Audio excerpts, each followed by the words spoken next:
Hey, how we doing? Live. Welcome to South City Confessions. You can just call this like the revamped for the 18th time. We went from into Buff to rambling with Buffa, ramble on with Buffa, Buffa running around in the room, Buffa trying to make his pets be quiet. For the record, right now my pit bull is so. Welcome in though. We're gonna try to make these a regular thing. I don't know how long they're gonna be. 20 minutes, maybe 30 minutes, however long until the camera breaks. We're going to discuss, of course, sports and entertainment, everything. Those two live under the same house. Been at this about, I would say, about 10 to 15 years, and it's just hard to stick to one of them. So we'll go into both lanes. We will be getting into some Nolan Arenado talk. Apparently, his list of teams he could be traded to has been, and we're going to have some throat burps. Instead, you go, man, is that like the table flipping? No, it is me clearing the throat. Mr. Arenado, the guy that was brought to the Cardinals to be one of the pillars, as Steve Spagnuolo, former St. Louis Rams coach and now a defensive coordinator extraordinaire for the Chiefs, would say, pillars. You got to have pillars to build a team. And so Arenado, Goldschmidt, Sonny Gray, and it just didn't work. They tried to throw everything at the kitchen and the kitchen sink at the wall last year. It didn't work out.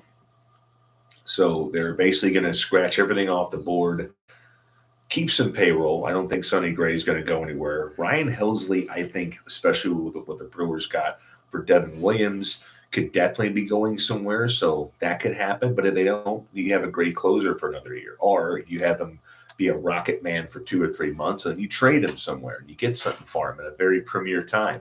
But Arenado has gone from being like, hey, he could go to he's probably going to go. And it may not be the Angels, even though, as I explained in the article, which you can find at Buffa's Buffet, that's still the main output. The podcast is always going to be like the best friend to the wife, and the wife is the buffet. I have to write. This is just kind of fun. This is like, hey, instead of just and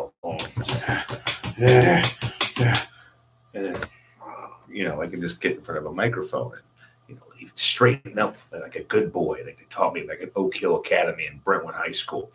Sit up straight, Daniel, and just project yourself. But Arenado is going to project himself probably to possibly the Houston Astros. And I think they make a lot of sense. Here we go.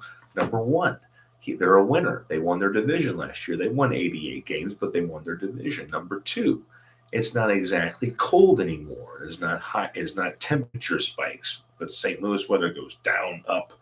He was in Colorado. That was just down and snowy.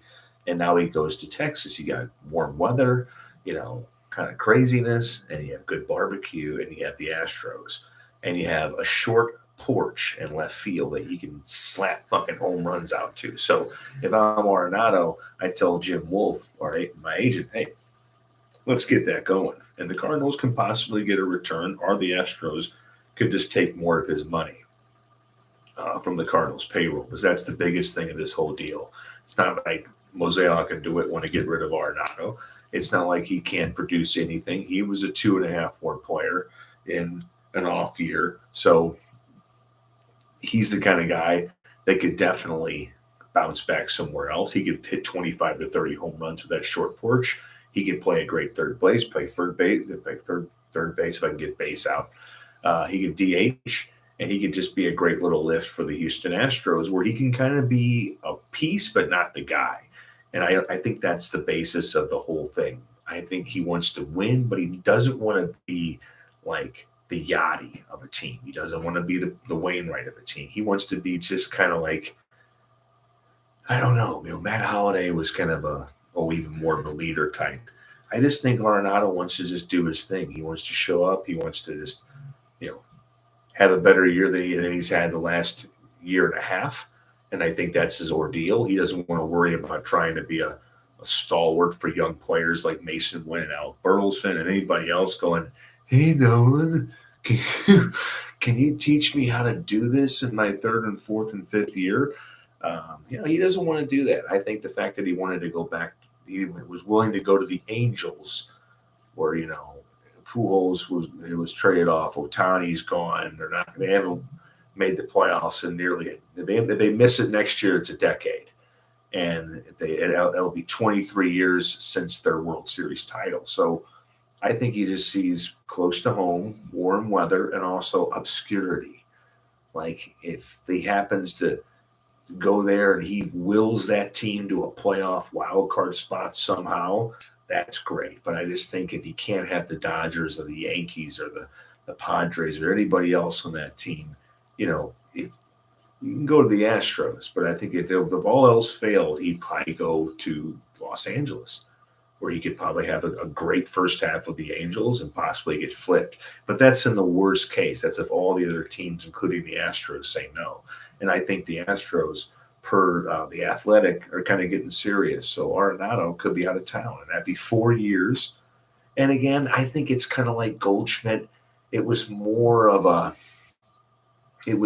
kind of like a mercenary stint than really a guy who became a St. Louis Cardinal. Really, I mean, Goldschmidt did charity work, and Arenado, I'm sure, did too, and they were both great in great St. Louisans, but they felt like they were never going to really, especially when things went downhill 2 years ago, it never really felt like, it was like, okay, you guys are here. Like when they won, they had a terrible 23 season, and then they had a disappointing season this year.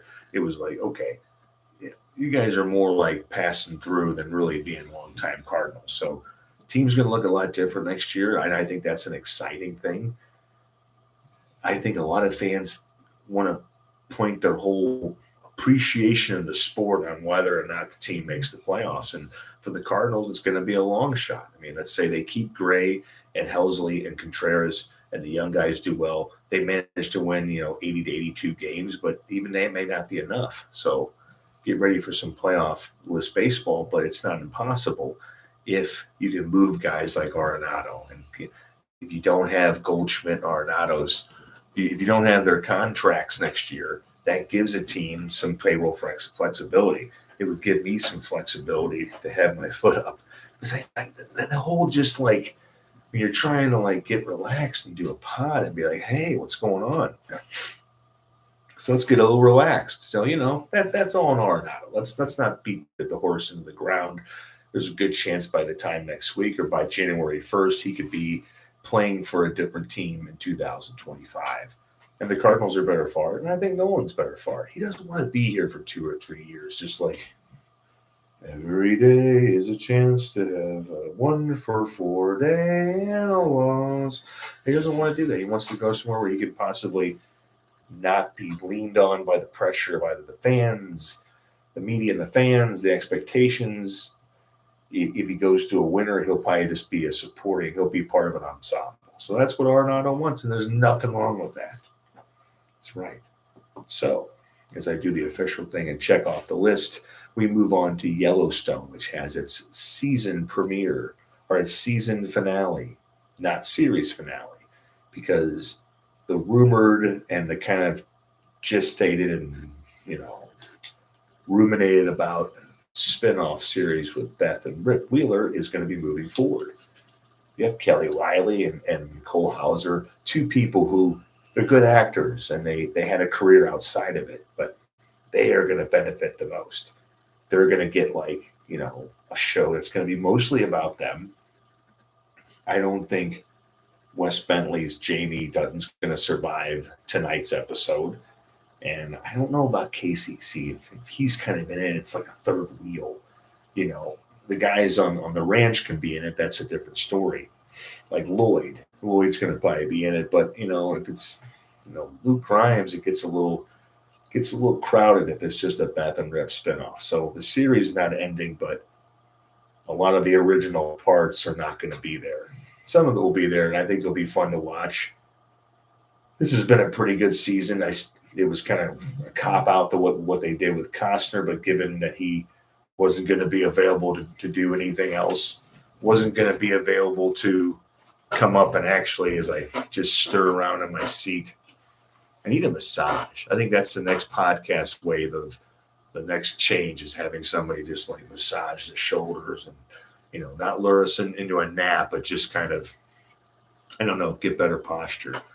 But yeah, I mean, I'm excited about it. I think there was a part where maybe you could have just ended it with tonight's episode, but I also felt just the second part with the 6 episodes felt rushed from the beginning. So I thought maybe you could have just did another 6 episodes, but that would have been like a continuation of a show that's kind of ran its course. So I guess the spinoff will probably do, I mean, it will do maybe a season or two, and then it'll probably find its conclusion. Because he has so much going on, Taylor Sheridan, he's got Landman, which might get a season 2. Lioness just finished its 2nd season. There's still that, I guess, that McConaughey kind of Yellowstone-ish show. There's 1923. There's 1948. I'm just kidding.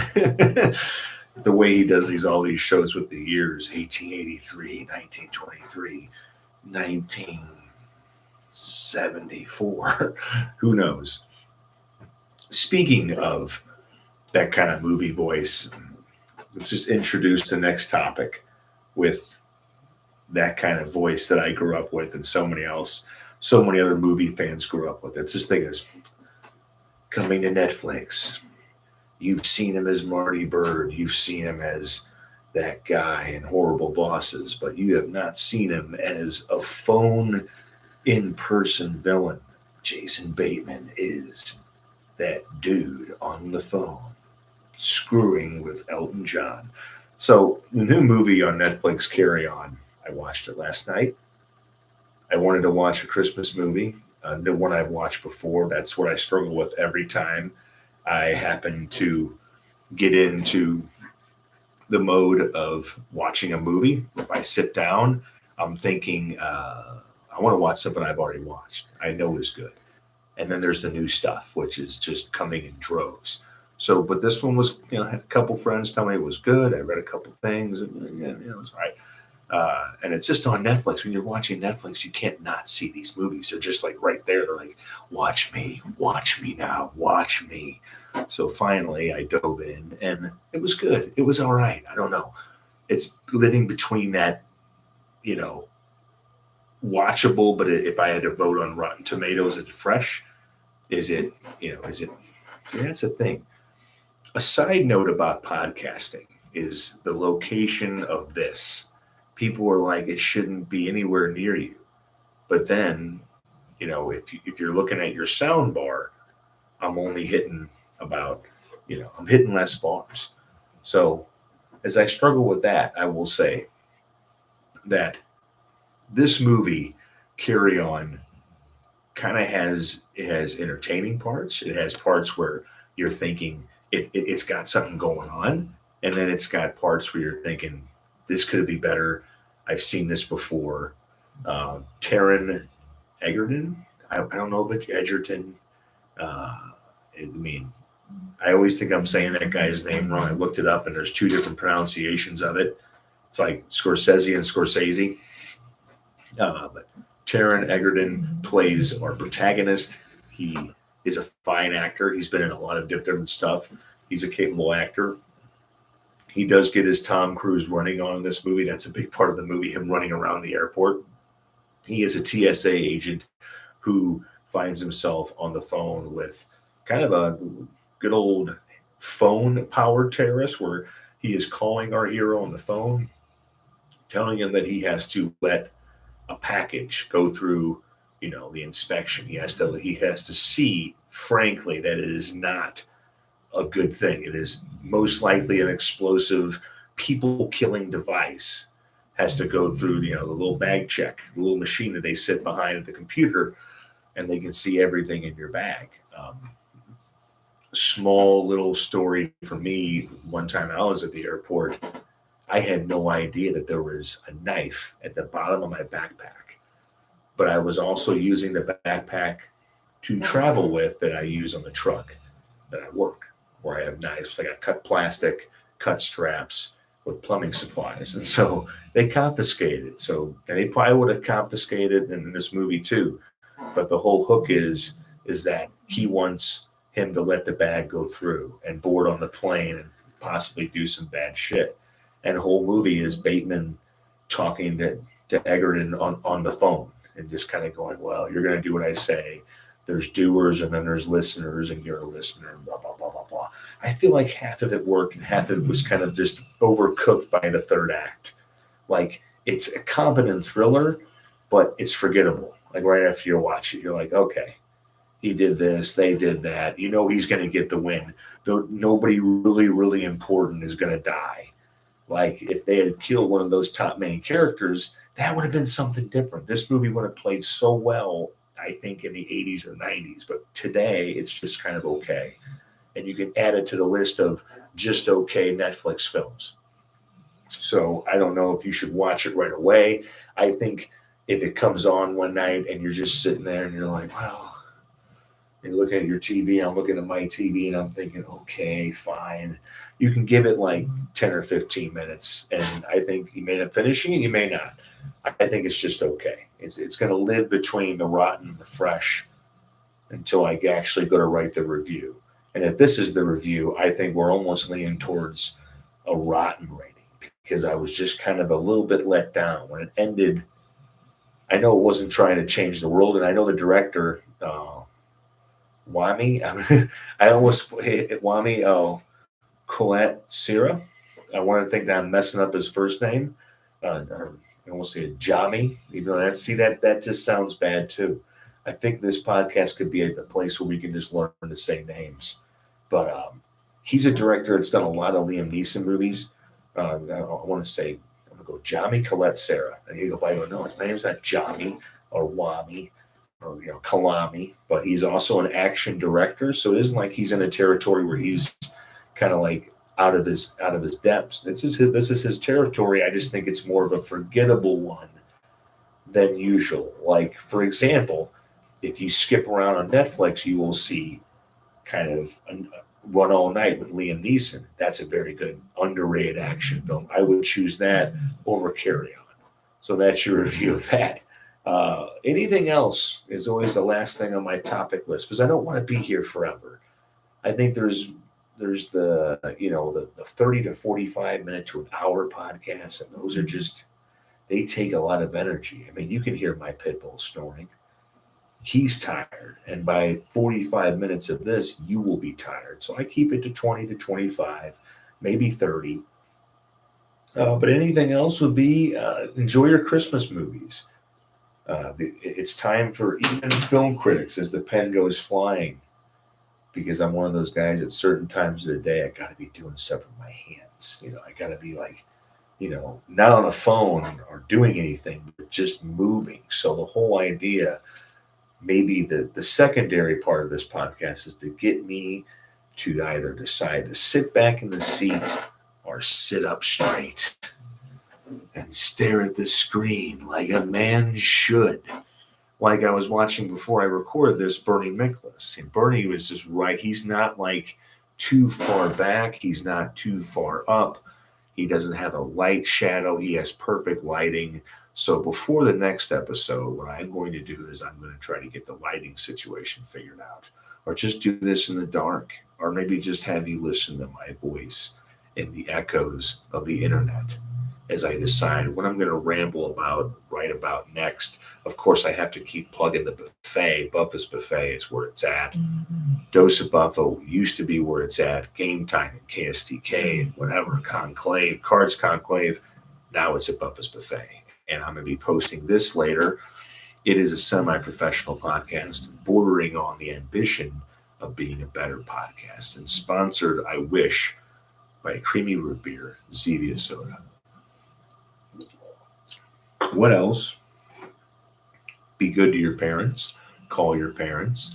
At the family get together at Christmas, just be nice. You don't have to confess to everything. When the family drills you with questions, just go, well, when I get around to it, that's a good idea. Oh, you have a good idea. Okay, I'll think about that, and then just go back to drinking and eating, because that's why there is food and alcohol at Christmas, because with all the expectations and the questions, You need some carbs and alcohol sitting around. So find your own. And if I don't see you before Christmas on this channel, I hope I do, because that's 10 days away. And I hope to do this once a week. Climb on here we are at the 20-minute mark. Maybe go to the 25th minute. Maybe go to the 30th minute. Maybe incorporate guests, but that's going to include some technical abilities that could lead to difficulty. So we will see about that.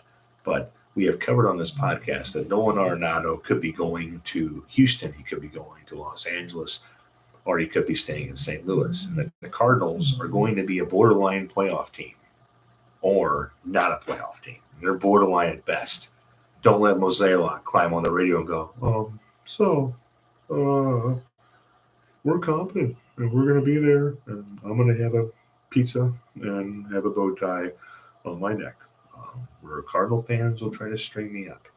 But no, this is last year, folks. Keep that in mind, too. The Hein Bloom era starts in 2026. He's around this next year, but next year, it's him and Randy Flores.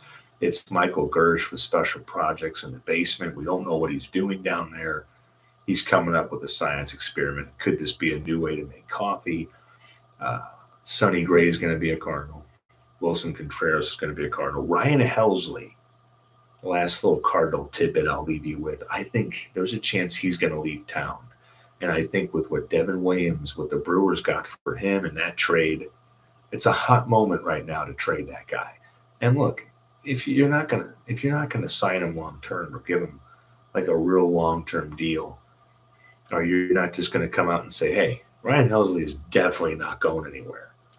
So I think at this point, as much as a great closer would be invaluable to even a team in rebuild mode, what the return you can get for him and help rebuild your farm system, player development, infuse it with some new talent, that's the way you go. But yeah, don't expect the playoffs. Just expect maybe some good baseball and not a bunch of, high-paid veterans, because when Arenado doesn't do well, he's kind of overpaid. In 2022, him and Goldschmidt were just amazing, but that was 1 year. And so now you're here and you're like, well, what are they doing now? And they're not doing much, so they're gone. Goldschmidt's he's going to play possibly with the Arizona Diamondbacks again. He can also go to the American League. He could go to Houston. If Houston wanted to add a bat, you can imagine how many home runs he could pop up out of that left field Minute Maid Park porch. So a lot of flexibility there. Goldschmidt's definitely gone. Arenado I almost want to say could, not most likely, but he's likely gone as well. And so that's $55-ish million gone, $55 to $60 million just off the table right there. I don't think Miles Michaelis is going to go anywhere. I think he's going to be a little harder to move. Maybe if he starts out well, you trade him to the deadline. And then maybe Steven Matz, I wish I could trade for a bag of baseballs, but that's not going to happen either. But those are questions for another day. It is only just December 15th, so the off season, really, the winter, the general manager, and the GM meetings and the winter meetings. Now it's now everybody knows the prices and what could happen. There's been a few deals, but now that guy Juan Soto just signed for 73 cents. The guy is only going to be paid 7 cents a game over the course of he's making $765 million. That guy could just play great for 2 or 3 more years and then just go, I'm going to, Dave Parkman the rest of my career. But thanks for listening. There will be more. I don't know when. I don't know how. It'll probably be right here with my wife's very nice painting behind me. The door mostly shut to keep all the barking and the distractions. I will continue to look down and up because I can't look at this. I don't know. I need to have like Scarlett Johansson right over that so I can just go, yeah. Oh, sure. Oh, yes. That's a great note. Yeah. But I don't know, man. I'm like David Grant. I just want to move around, fucking, like that, man. I got my pit bull. Hey, wake up. But from Leroy, from myself, from Princeton Heights, have a good day. Have a good work week. Tomorrow morning, it's going to be me and 2 eaters in Ladue, and I'm going to win. And that's it. Until next time, South City Confessions via the Buffa's Buffet blog and Substack. Saying goodbye. Whammo.